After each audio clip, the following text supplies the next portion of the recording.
आवाज कुणाचा? शिवसेनेचा. पेट्रोल डिझेल दरवाढ झालीच पाहिजे. घेतल्याशिवाय राहत नाही. असा कसा देत नाही. घेतल्याशिवाय राहत नाही. शेतकऱ्यांना डिझेल मिळालंच पाहिजे. मिळालंच पाहिजे. मिळालंच पाहिजे. रद्द करा, मिळालंच पाहिजे. मिळालंच पाहिजे. मिळालंच पाहिजे. डिझेल दरवाढ रद्द करा. शेतकऱ्याला डिझेल पेट्रोल मिळालंच पाहिजे. मिळालंच पाहिजे. मिळालंच पाहिजे. फडणवीस सरकारचं करायचं काय? आवाज कुणाचा? शिवसेनेचा.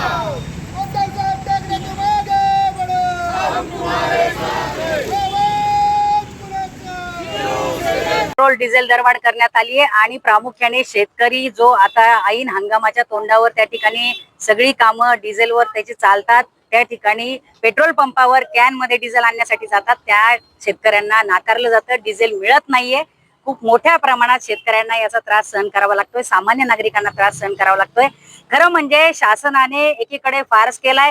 मुख्यमंत्री आणि मंत्री एकीकडे कोणी बुलेटवर येतं, कोणी ईव्ही कारमध्ये येतंय, कोणी सायकलवर येतंय. ही सगळी नौटंकी बंद करा आणि शेतकऱ्यांना आधी डिझेल उपलब्ध करून द्या, कारण सगळी शेतीची कामं ही खोळंबलेली आहेत.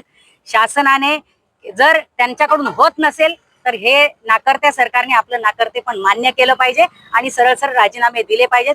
मोठ्या प्रमाणात पेट्रोल डिझेल दरवाढ झालेली आहे, त्याचा फटका सर्वसामान्य नागरिकांना बसतोय.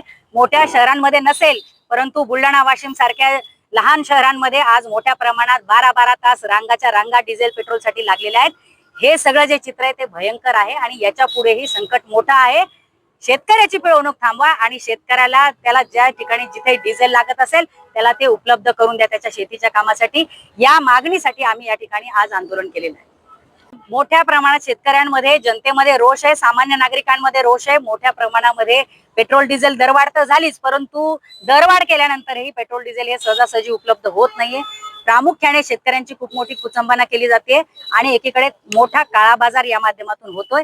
जर असं सुरू राहिलं तर आंदोलन आणखी तीव्र केलं जाईल आणि निश्चितपणे शिवसेना, उद्धव बाळासाहेब ठाकरे पक्ष आपल्या स्टाईलने आंदोलन करून सरकारला त्या ठिकाणी हे करण्यासाठी भाग पाडेल.